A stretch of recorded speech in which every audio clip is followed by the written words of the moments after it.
versículo que tiene que ver con la parashá de esta semana. Yo le pedí a Fernando, que es el que coordina las predicaciones o las enseñanzas de los sábados, que cada vez que a mí me tocaba, si yo podía salirme un poquito del formato. Ellos, o estamos estudiando entre todos el libro de Mateo, pero yo voy a enseñar de algunas otras cosas cada vez que me toque. Y la parashá empieza en Éxodo capítulo 13, versículo 17. La parashá de esta semana se llama Beshalach. Anoche estuvimos estudiando en mi casa acerca del aspecto profético de esta parashá. Y pudimos ver que escondido, por llamarlo de alguna manera, en el texto, la salida 13:17, Éxodo 13:17, la salida del pueblo de Israel, el éxodo del pueblo de Israel, es una referencia profética a lo que será lo que llamamos el arrebatamiento o la reunión de todos los santos, la recolección de la cosecha al final de los tiempos, en la restauración de todas las cosas. Estuvimos viendo bastante amplio esto, estuvimos viendo cómo cuando José profetiza al pueblo de Israel y le dice que cuando Dios los visite, Él les pide que ellos tomen sus huesos y los saquen de Egipto y los lleven a la tierra de Canaán, como ese acto, por algunas referencias bíblicas, proféticamente nos habla acerca de la resurrección de los muertos cuando el Mesías aparezca en las nubes. Así es que esta parashá está llena de enseñanzas proféticas en cuanto a los tiempos finales y la restauración de todas las cosas o la segunda venida del Mesías. En esta oportunidad me llamó la atención la semana pasada que Sonia estaba hablando, cuando Sonia estaba hablando acerca del capítulo 4 del libro de Mateo, me vino a mí este pasaje, este versículo, y empecé a conectarlo con algunas cosas que yo quiero exponérselas a ustedes y espero que les sean de bendición como ha sido de bendición para mí. Dice la parashá, dice el libro de Éxodo, versículo 17 del capítulo 13. Ocurrió que al expulsar Faraón al pueblo, no lo condujo Jehová por el camino de la tierra de los filisteos, porque cercano era, para que no se arrepintieran el pueblo cuando vieran la guerra y se volvieran a Egipto. Mi traducción es un poquito diferente a la suya, pero básicamente dice lo mismo. La suya dice cuando salió el pueblo de Israel, la mía dice cuando expulsó Faraón, porque la palabra que se usa ahí, que viene del verbo shaliach, que viene de la traducción para apóstol o enviado, por una combinación de letras que se hace aquí en el texto original, transforma el verbo y en lugar de decir salió, quiere decir expulsar o echó. En otras palabras, Faraón echó al pueblo de Israel de Egipto. Dice que cuando Faraón lo echa o lo manda fuera de Egipto, Dios le habla a Moisés y le dice a Moisés que él va a llevar al pueblo de Israel por el lado del desierto. Si usted tuviera un mapa de Israel aquí, usted se daría cuenta que la tierra de Goshen está al norte, o sea, en el delta del río Nilo. Si el pueblo de Israel hubiese cruzado el delta del río Nilo, hubiesen llegado a lo que es hoy la franja de Gaza. ¿Ok? Y de la franja de Gaza hubieran podido entrar a la tierra de Canaán en pocos días, 40 días máximo. Era el recorrido que se usaba. Mas sin embargo, Dios los hizo descender hacia el sur en la península de Sinaí y luego coger hacia el este para cruzar el mar de los Juncos o el mar Rojo. ¿Ok? Y Dios, cuando habla o en el texto, nos dice la razón del por qué Él le permitió o Él le guió a Israel a que fueran por el camino más largo. Y dice, para que no se arrepienta el pueblo cuando vean guerra y vuelvan a Egipto. Hay varios comentarios muy interesantes en cuanto a este pasaje. Y algunos de los comentarios interesantes nos dicen que si Israel hubiese ido por el camino corto, entrando por la franja de Gaza, el problema que existía era que los filisteos iban a considerar a Israel un pueblo invasor y lógicamente iban a salir a la guerra contra ellos para que no les quitaran la tierra. Entonces eso podía desanimar al pueblo de Israel y hacer que se devolvieran a Egipto. Entonces Dios los lleva por otro lado. Pero lo que yo llamo escondido en el texto, nosotros podemos ver algo, en mi opinión, mucho más interesante. Y es que Dios es un Dios de procesos. Dios es un Dios de procesos y los procesos de Dios se dan con un propósito. Vea lo que dice Rabí Hananel con respecto a esto. Dice, Dios, cuando dice que Dios lo manda por el camino largo, Dios quiere exponer a Israel a circunstancias que requieran milagros con el propósito de poder subsistir. Sigue diciendo, esta será su escuela de fe, demostrándoles que Dios es omnipotente y todopoderoso. De esta manera, todo el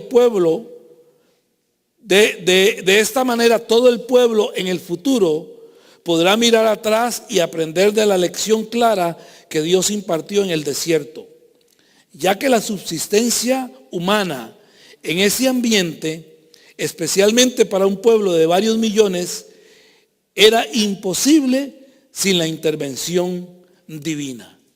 O sea, este rabino nos dice que el propósito de Dios al enviar a Israel por la parte larga, por el desierto, acuérdate que duran 40 años, un viaje que duraba 40 días, el propósito de Dios enviarlo por ahí es porque Israel se va a enfrentar con circunstancias tan difíciles. Los que hemos estado en el desierto sabemos o hemos visto así a pinceladas lo difícil que es la vida en el desierto. Ahora, cuando en el desierto hay varios miles o varios millones, se calcula que del éxodo salieron entre 3 y 6 millones de personas. Darle de beber agua a una persona o darle de comer a una persona o a 2 personas o a 10 personas era aceptable, los nómadas lo hacían. Pero 6 millones de personas con agua, con comida diaria, con necesidades básicas, era casi imposible. Y este rabino dice, Dios los confronta con estas circunstancias con el propósito de que Israel aprenda. O sea, el desierto es la escuela de la fe, donde Israel va a aprender la lección de la cual ellos aprenderán que sin la intervención divina es imposible que uno pueda lograr sus metas. En otras palabras, Dios necesita arrancar del pueblo de Israel la cizaña que había crecido a través de 450 años de esclavitud. Para que el trigo en la Biblia o en la palabra es la semilla, es la palabra de Dios. Para que el trigo, que es sinónimo de la palabra, creciera y se fortaleciera en sus corazones y que el pueblo aprendiera que Dios es el único Dios verdadero. Cuando hablamos de 450 años de esclavitud, hemos estado estudiando que fueron 450 años que el pueblo de Israel estuvo expuesto mañana, tarde y noche, 365 días al año, a la idolatría y al paganismo de Egipto. Lógicamente que a mucho de eso se había venido a ser parte de su vida. Y Dios tenía que arrancar todo eso, eliminar todo eso del corazón del pueblo para que el pueblo pudiera entender y el pueblo pudiera creer que el Dios de Abraham, Isaac y Jacob, el Dios que los estaba guiando a través del desierto, era el único Dios verdadero y era el único Dios en el cual ellos podían y debían de confiar. Ahora, este proceso de arrancar la cizaña, de purificar el pensamiento del pueblo, toma varios años, 40 años en realidad. Por lo menos en la primera etapa. ¿Ok? Ahora, en este proceso que Dios somete a Israel, Dios iba a desnudar en realidad la verdad que había en el corazón del pueblo. ¿A quién realmente el pueblo le creía? ¿Ok? ¿Por qué? Porque vuelvo y repito, dice que iba a enfrentar obstáculos y circunstancias que era imposible de salvar a no ser de que Dios hiciera algo. Entonces, a través de todas estas circunstancias, el pueblo va a empezar a entender realmente qué es lo que hay en su corazón. Entonces, ¿cuál es la primera lección que yo puedo encontrar en este pasaje? La primera lección, que es muy sencilla y la sabemos de memoria, es: Dios también nos somete a nosotros a procesos. Procesos en los cuales nos damos cuenta que solamente si Dios mueve su mano es que nosotros podemos alcanzar la victoria. De lo contrario, no podemos hacer nada. En otras palabras, la Biblia dice que Dios es el mismo ayer, hoy y por todos los siglos. El mismo Dios que sometió a procesos a Israel es el mismo Dios que nos somete a procesos a nosotros, para desnudar, para revelar realmente qué es lo que hay en nuestro corazón. Ahora, vea qué interesante. Investigando, me encontré con una enseñanza o con un comentario de Skip Moen. Skip Moen hace un comentario a Jeremías 9:24.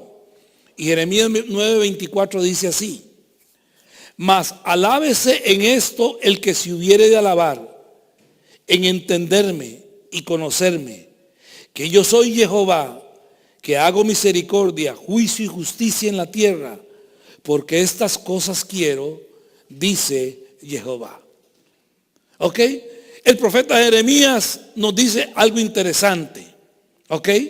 Y el profeta, cuando habla de entendimiento y cuando habla de conocimiento, el profeta usa palabras muy específicas en el idioma hebreo para poder clarificar a los oyentes el mensaje y el propósito del mensaje. Nosotros lamentablemente, como leemos una traducción, no podemos ver esos dramatismos en el texto.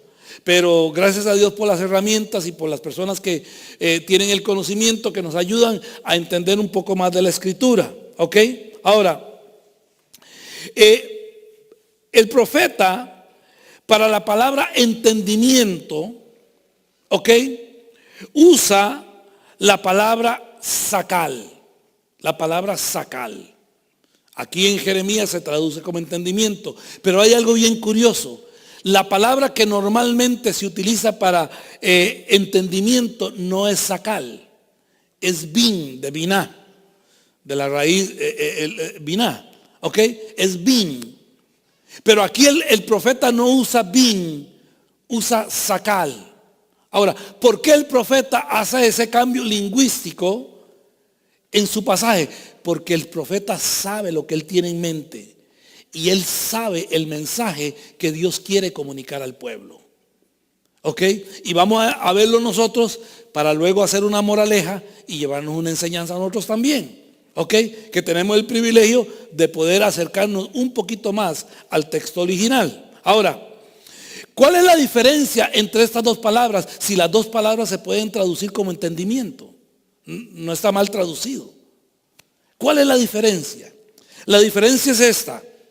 La palabra bin o biná significa poder nosotros diferenciar entre dos cosas. O sea, entre una silla y un púlpito, entre una silla y el parlante. Eso es biná.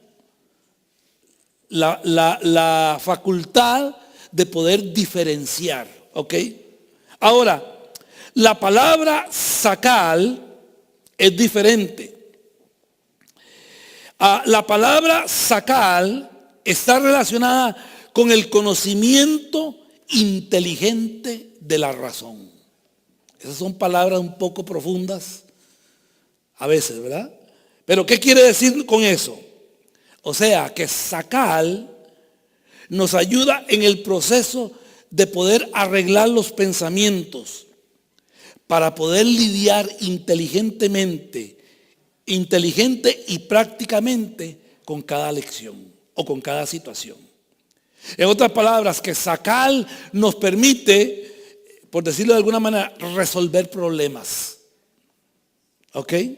Resolver problemas. Ahora, en esto, en el pensamiento hebreo, por ejemplo, cuando nosotros decimos, o cuando la palabra nos dice que tenemos que amar a Dios, en el pensamiento hebreo, amar a Dios implica hacer lo que Él hace. Yeshua lo dijo en estas palabras: si me amáis, guardad mis mandamientos. ¿Ok? Ahora, este proceso de conocer, mental de conocer y ejercitar algo, está íntimamente relacionado con la obediencia. Si usted no conoce, usted no cree, dice Skip Moen. O sea que sacal, la palabra que usa el profeta sacal para entendimiento, es la virtud que me ayuda a mí para poder desarrollar un proceso inteligente de aprender o de aprendizaje. Ese proceso de aprendizaje me lleva a la obediencia. Porque si yo no conozco, yo no puedo obedecer. Yo no puedo creer. ¿Cómo puede usted hacer la voluntad de Dios si usted no conoce la voluntad de Dios? ¿Cuántas veces, verdad, Fernando? En la iglesia uno oye llorando: Señor, muéstrame tu voluntad. Yo quiero hacer tu voluntad. Y hay gente que pasa la vida tratando de entender la voluntad de Dios y se les va la vida. Entonces, no puede ejercer la voluntad de Dios porque no conocen la voluntad de Dios. Y no conocen la voluntad de Dios muy sencillamente porque no estudian a profundidad la palabra de Dios. Ahora, ¿por qué les digo esto? Porque el profeta nos habla de conocimiento y el profeta nos habla también de entendimiento, o de entendimiento y de conocimiento. Ya vimos lo que es entendimiento, ahora vamos a ver lo que es conocimiento. La palabra conocimiento que usa el profeta aquí es una palabra muy común en la Biblia. Es la palabra yadá. La palabra yadá implica una profunda intimidad en la relación. ¿Ok? En otras palabras, es saber quién es Dios. Es saber quién es Dios. Pero saber quién es Dios no es suficiente. ¿Ok? Es necesario saber quién es Dios y experimentar una profunda intimidad con Él. Esta es la esencia, dice Skip Moen, según este texto, de lo que significa conocerlo a Él o conocer a Dios. En otras palabras, uniendo los pensamientos, yo no puedo conocer a Dios, yo no puedo entender a Dios si no lo conozco. No puedo llegar a conocerlo si primero yo no desarrollo mentalmente una disciplina, por llamarlo algo así, de estudio profundo en la palabra de Dios. Ahora, no puedo entender, no puedo ejercitar el conocimiento a no ser de que yo lo relacione con la obediencia. ¿Ok? Ahora, esa obediencia tiene que provocar en mí una profunda intimidad con Dios, conocerlo a Él íntimamente. Ahora, esto es lo que nos dice, es que nosotros debemos convertir el estudio en acciones. Estudiar la palabra no es suficiente. Hay gente que puede estudiar la palabra toda la vida, eso no es suficiente. ¿Ok? Entonces, a no ser que nosotros convirtamos ese estudio en acciones, entonces es que nosotros vamos a tener intimidad con Dios.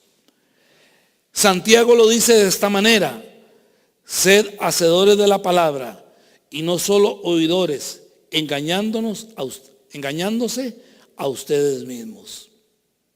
En otras palabras, nosotros tenemos que aprender lo que la palabra de Dios nos dice que hagamos. Pero tan importante es aprenderlo como hacerlo. Si lo aprendemos y no lo hacemos, nos quedamos a la mitad del camino, de nada sirve. Santiago dice que es necesario ser hacedor de la palabra y no solamente oidor. Porque el oidor, el que solamente aprende la Biblia y no la vive, se engaña a sí mismo, dice Santiago.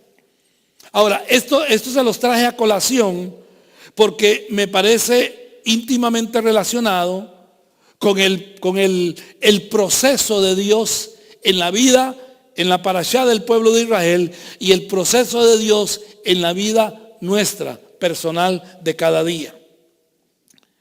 Dice la Biblia que lo llevó por el camino más largo, el camino del desierto. Ahora, si nosotros nos movemos un poquito al versículo 22 del capítulo 15, oiga lo que dice. Antes de ir ahí. En esta parashá el pueblo cruzó el Mar Rojo. Están contentos porque cruzaron el Mar Rojo. Hicieron fiesta, Miriam salió con el pandero, las mujeres iban detrás de ella cantando, alabando y adorando a Dios. Y un poquito de tiempo después se da el canto de Miriam, y un poquito después llegamos al capítulo 15, versículo 22.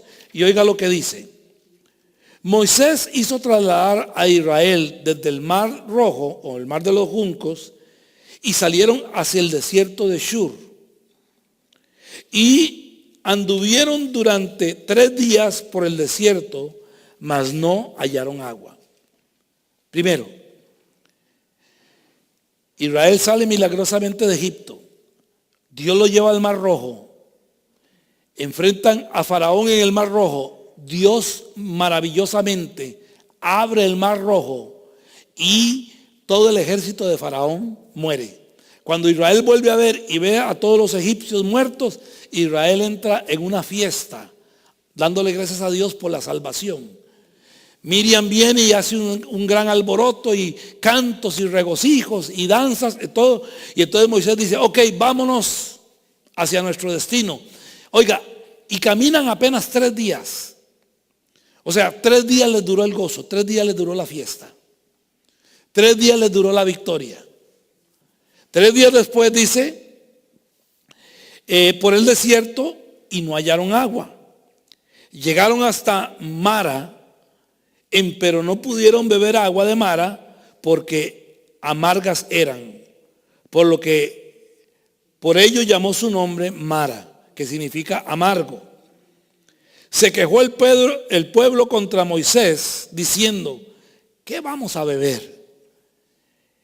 Él clamó a Jehová y le enseñó Jehová un madero o un árbol. Él lo arrojó al agua y se endulzaron las aguas Allí le implantó Jehová normas y costumbres y allí los sometió a prueba. O sea, vea qué tremendo. Salen de Egipto milagrosamente. Cruzan el Mar Rojo milagrosamente. Acuérdese, son 6 millones de personas. 3 personas la cruzan en un bote, pero 6 millones, ¿cómo necesitarían la flotilla transatlántica, ¿verdad?, para poderlos mover? Cruzan el Mar Rojo. Tienen una fiesta porque Dios aniquila a sus enemigos. Y 3 días después empiezan a quejarse contra Dios. Porque no tienen agua. Llegan a Mara y cuando van a tomar del agua, el agua es amarga. El agua es amarga. Y no pueden tomar. Dice que Dios le mostró a Moisés un árbol. Y oiga qué interesante este comentario que dice aquí. Dice Rambán, un rabino famoso. Dice, la palabra Bayareju le indicó y Hu le enseñó.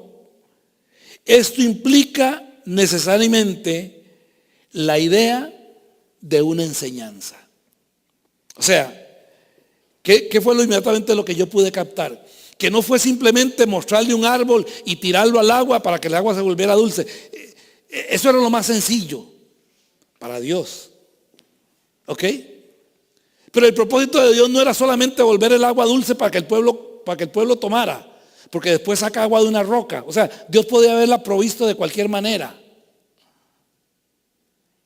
¿Qué es el propósito de Dios? El propósito de Dios es llevarlos por un proceso de aprendizaje. Recuerda lo que dice Jeremías, es aprender, conocer a Dios y aprender a poner las ideas juntas para poder ejecutar algo. En otras palabras, a grueso modo, es lo que dice Jeremías. ¿Ok? Y dice aquí Ramán que cuando la Biblia dice que Dios le enseñó, le mostró un árbol, no le está diciendo necesariamente o únicamente que Dios le mostró un árbol, sino que más profundamente en el texto lo que dice aquí es que Dios les dio una enseñanza, porque todo proceso tiene el propósito de enseñarnos algo. Cuando Dios nos mete en un proceso, cuando Dios trabaja en nuestra vida a través de un proceso, Dios quiere enseñarnos algo importante para que nosotros podamos alcanzar el propósito de Dios. ¿Sabe usted, y esto no es mío, sabe usted que el propósito principal del Éxodo no era que Israel fuera libre? Ese no era el propósito principal.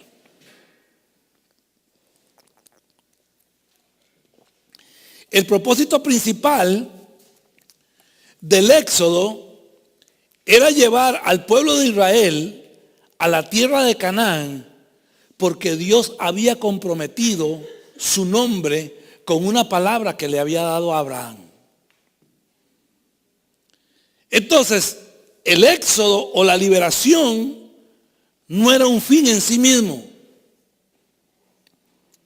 El Éxodo, la liberación, era simplemente un mecanismo de Dios para poder cumplir y para poder llevar al pueblo al cumplimiento de una palabra profética que Él le había dado a Abraham. Pero de igual manera,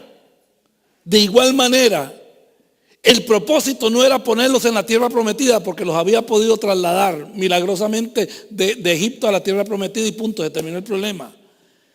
No era ese el propósito principal. El propósito principal, y usted lo va a leer, póngale atención a la parashá de la semana, cada semana, y usted lo va a ver que constantemente Dios le dice a Moisés, el propósito es que me conozcan, que me conozcan, que me conozcan, que me conozcan. ¿Por qué? Porque dijimos al principio que Dios está arrancando la cizaña que creció con el trigo en el corazón de ellos por 450 años de idolatría y 450 años de un sistema pagano en el que ellos vivieron. Lógico, no hay que ser sabio. tuvo que habérseles pegado muchas manías, dice mi papá, porque mañas solo tienen los caballos. Así me decía él. Cuando él decía mañas, no, mañas solo tienen los caballos. Manías. Se les tuvo que pegar mucho de la cultura a ellos, claro que sí. Y Dios tenía que empezar a lidiar y arrancar. Y oiga lo que dice aquí, que cuando Dios los lleva a Mara, ¿por qué? Porque Dios se equivocó, porque Dios no tenía agua fresca en ese momento. No, porque había una lección que ellos tenían que aprender. Sigue diciendo, la misma palabra, Torah, se deriva de esta raíz, Bayareju. ¿Ok? Por eso los sabios del Midrash insistirán que este árbol, Etz,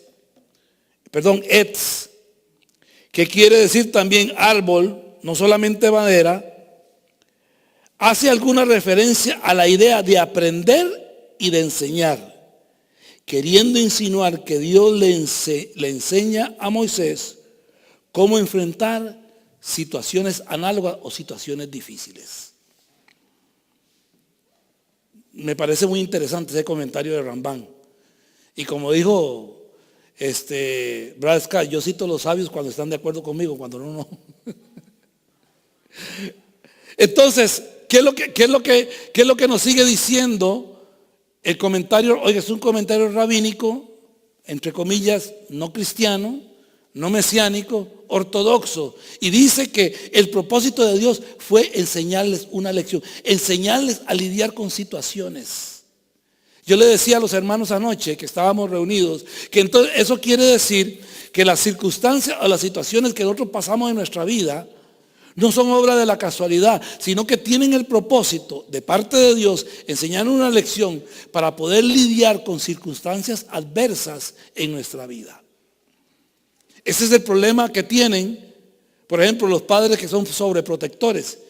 ¿Verdad? Yo me acuerdo que una vez un primo mío tuvieron la primera hija y mi tía era un poco exagerada y la tenían como una muñeca de porcelana, ¿verdad? Ni gatear la dejaban porque se ensuciaba y apenas ponían las manos con alcohol lavando la tina. Y es con Indira, aquí y allá. Y una vez se enfermó y la llevaron al doctor y era de esos pediatras viejitos, que se la saben todas, ¿verdad? Y todo. Y llega y la revisó y le dice, dígame una cosa, doctor, ¿está muy mal? No. Y dice, ¿y qué medicina le va a mandar? ¿Qué necesita? Dice, vea, lo que ella necesita es que la dejen jugar, la dejen gatear y que coma tierra. Porque lo que hace falta, lo que tiene son falta de minerales. Déjenla que se coma un poco de tierra y verá que se compone. ¿Ah? ¿Por qué? Porque cuando queremos sobreproteger, no es cierto que todos cuando venimos a este país queremos que nuestros hijos tengan todo lo que nosotros no tuvimos. ¿Verdad?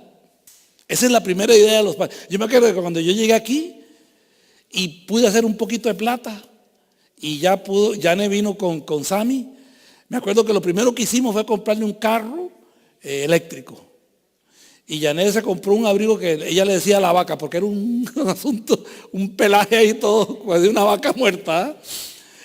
¿Por qué? Porque uno quiere tener lo que no tuvo. Y yo me acuerdo que a Sammy en Costa Rica creo que habíamos ido solo una vez a McDonald's. Aquí íbamos todos los fines de semana.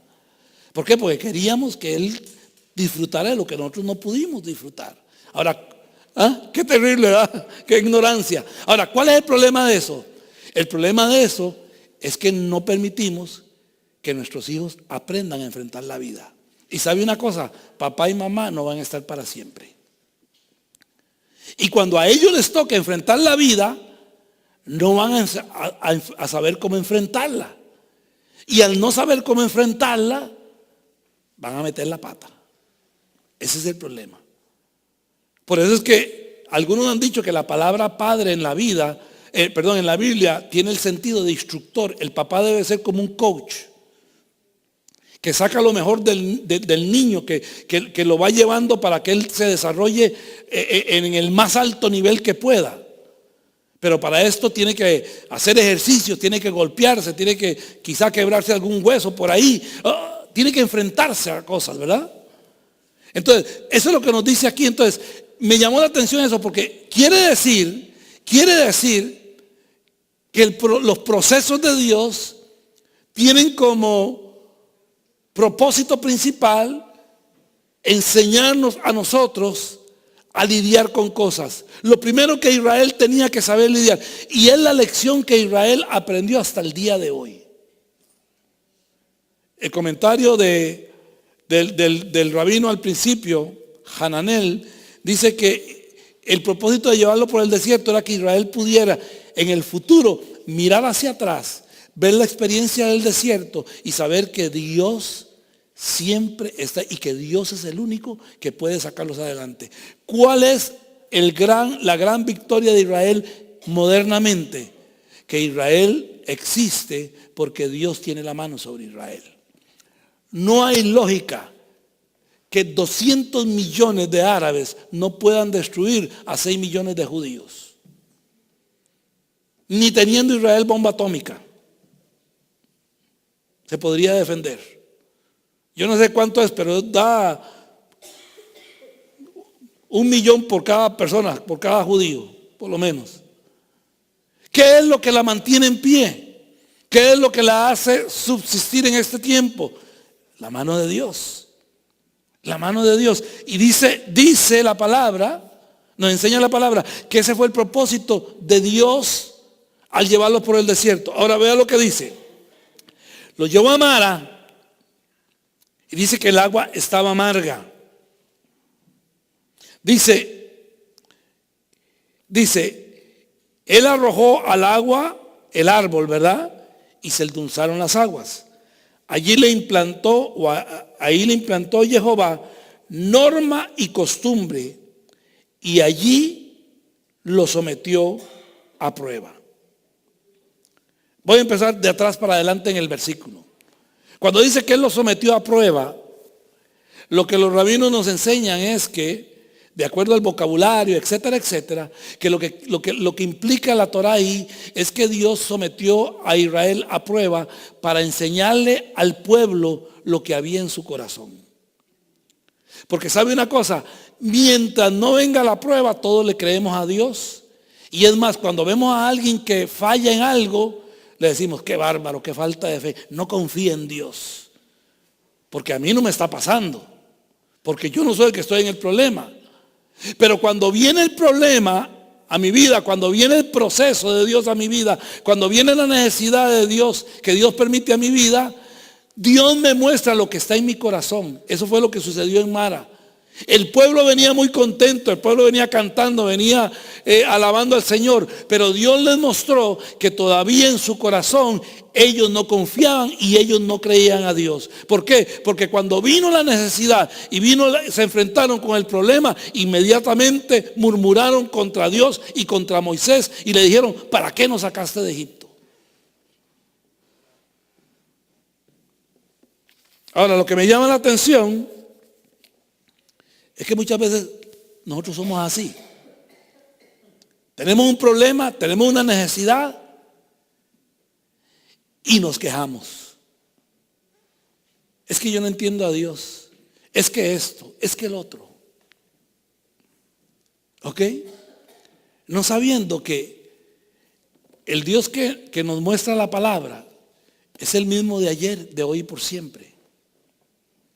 El que pudo dividir el mar rojo es el mismo Dios que está aquí. Que usted no lo sienta, que yo no lo sienta, eso es independiente para él.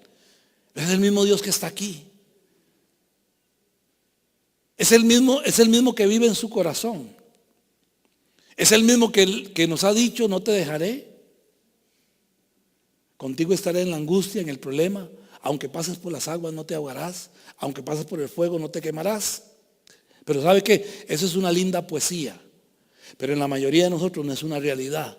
Porque cuando viene el agua, cuando viene la prueba, cuando viene el fuego, inmediatamente brincamos. Ahora, la segunda parte de atrás hacia adelante dice, allí les implantó normas y costumbres. ¿Ok? Nuevamente Rambam nos dice,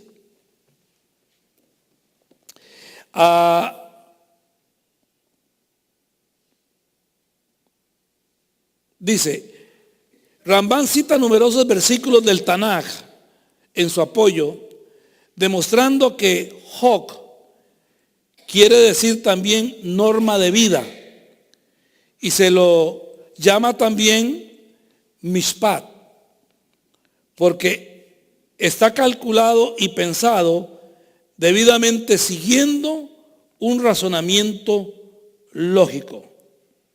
Sigue diciendo, Él les hizo sentir los rigores del desierto, donde deberán soportar el hambre y la sed, y donde deberán invocar el nombre de Dios, pero no en forma de protesta. Además, Él les implantó mishpatim, normas de convivencia, para esta travesía, o sea, amar al prójimo y comportarse de acuerdo con costumbres morales en todo lo que concierne a la vida de sus mujeres y de sus hijos, además de comportarse pacíficamente con los nómadas del desierto y no comportarse como saqueadores carentes de dignidad humana. O sea, que cuando el versículo nos dice que Dios les impartió normas y costumbres, Dios les enseñó un estilo de vida. Dios les enseñó a Israel cómo es que Él quería que ellos se comportaran. Dice aquí, no como saqueadores, carentes de dignidad humana. ¿Por qué? Porque en esos tiempos, en esa parte del mundo, en el desierto, existía la ley del más fuerte. Si yo vencía, yo era el que mandaba y yo hacía como yo quería. Pero Dios le dijo a Israel, ustedes se van a comportar diferente. ¿Por qué le dijo que se iban a comportar diferente? Porque Él les dijo, ustedes van a ser mi especial tesoro dentro de todos los pueblos de la tierra. Y ustedes van a vivir como yo digo que tienen que vivir. ¿Ok? Ustedes se van a comportar como yo digo que ustedes tienen que comportar. Aun y cuando otras naciones y otros pueblos tengan normas diferentes. Y lo vemos hoy en día. A mí me llama la atención. Yo recibo YouNews. Por ejemplo, usted puede ver constantemente en la franja de Gaza, en el norte, allá cerca del Líbano, usted puede ver constantemente cómo la misma ejército israelí ayuda a las personas que se encuentran en problemas de salud o lo que sea en el conflicto que hay. Constantemente. Y una vez una persona dijo algo. Dice, dígame una cosa. ¿Cuándo usted ha escuchado una vez en su vida, que un judío se levanta en la mañana y diga, hoy me voy a amarrar un chaleco de explosivos porque voy a ir a matar unos cuantos árabes? Una noticia en el mundo que haya en cuanto a eso. Nunca.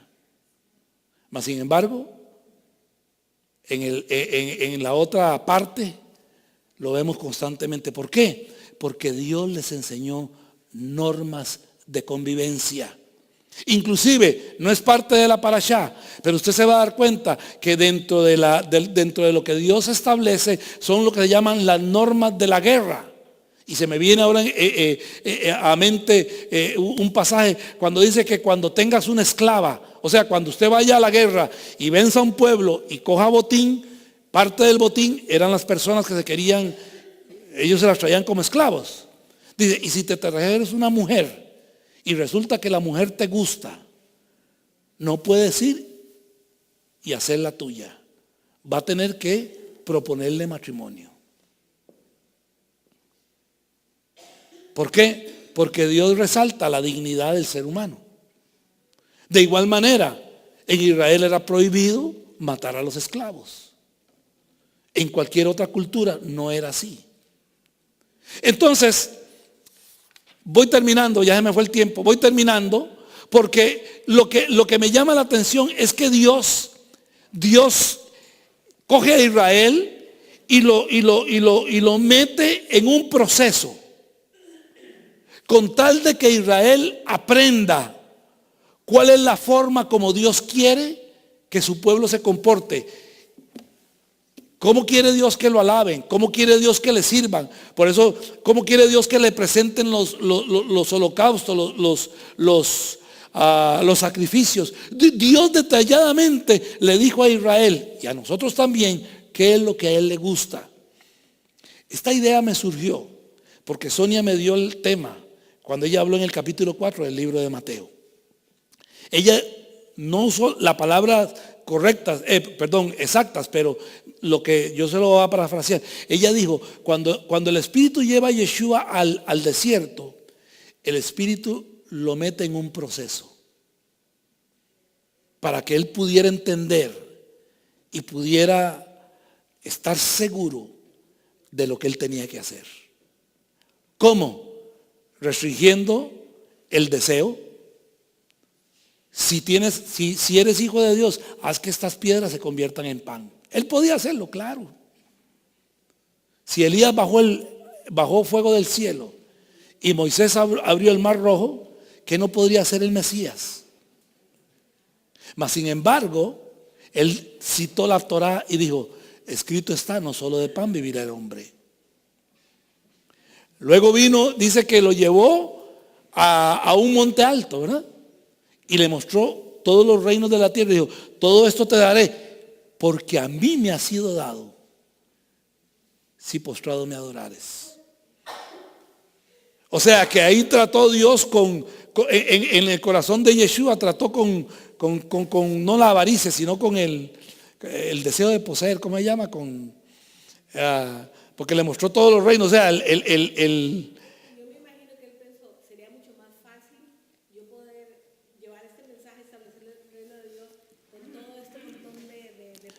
que fue lo que dijo Eva.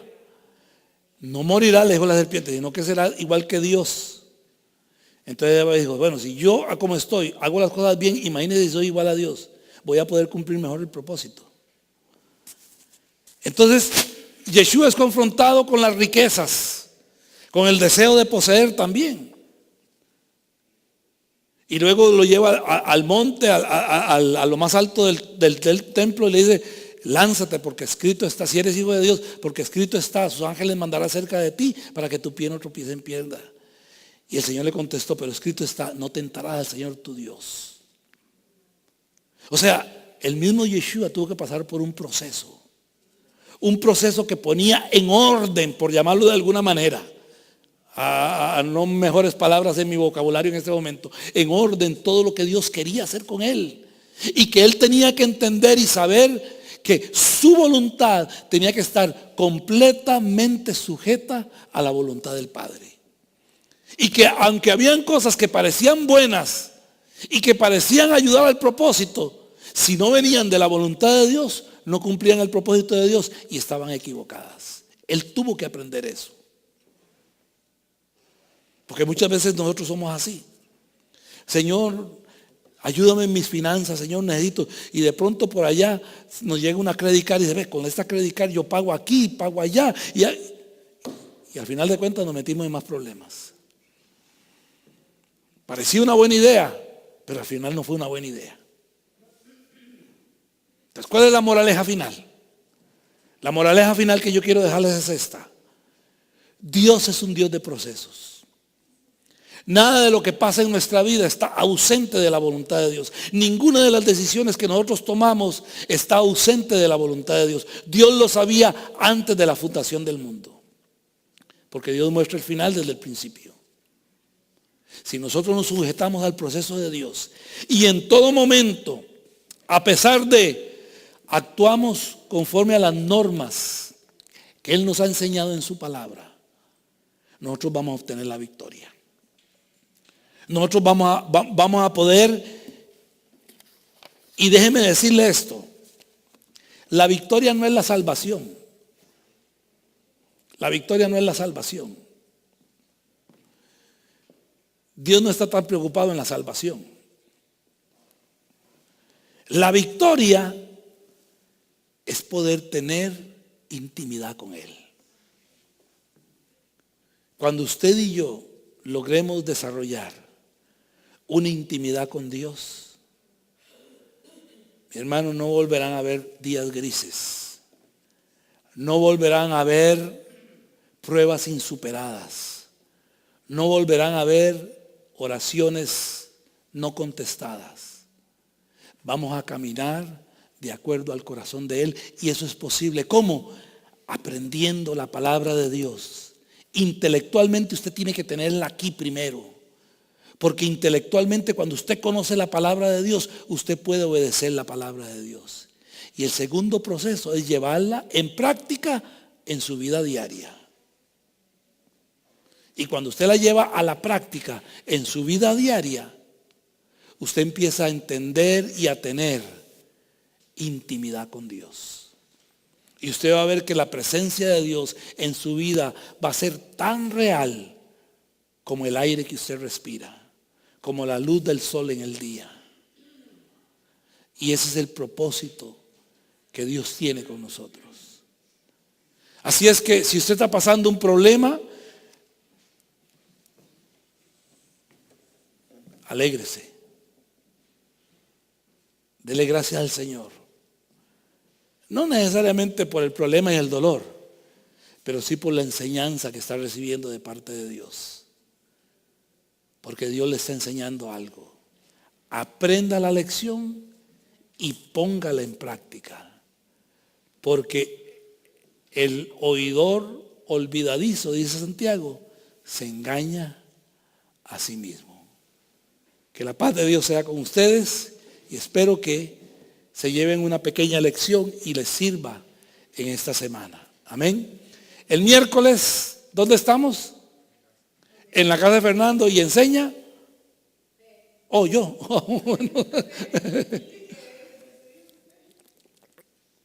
Ok. El miércoles, me toca a mí. El miércoles, Naya, mándame un texto que recordarme. El miércoles estamos de Fernando y vamos a empezar con la parashá Yitro o Jetro. ¿Ok? Es la parashá que toca esta semana, ¿verdad que sí? Es esa. ¿No sabe? Déjeme ver. Qué bárbaro Fernando, ¿no sabe? Déjeme ver. Aquí al principio está. Ya le digo, mañana yo se las mando si el Señor me da vida. Si no, se las manda Fernando. Sí, la para atrás es Jetro o Yitro. Vamos a estudiar esta semana. El viernes estamos en nuestra casa abriendo el Shabbat y el próximo sábado estamos aquí si el Señor nos da vida, si el Señor nos lo permite. ¿Ok? Así es que haga planes para esta semana, regocíjese en el Señor y recuerde, el Señor está con usted. No se preocupe, no se alarme. Por más dura que sea la situación, Él está a nuestro lado y Él tiene un árbol para cada agua amarga.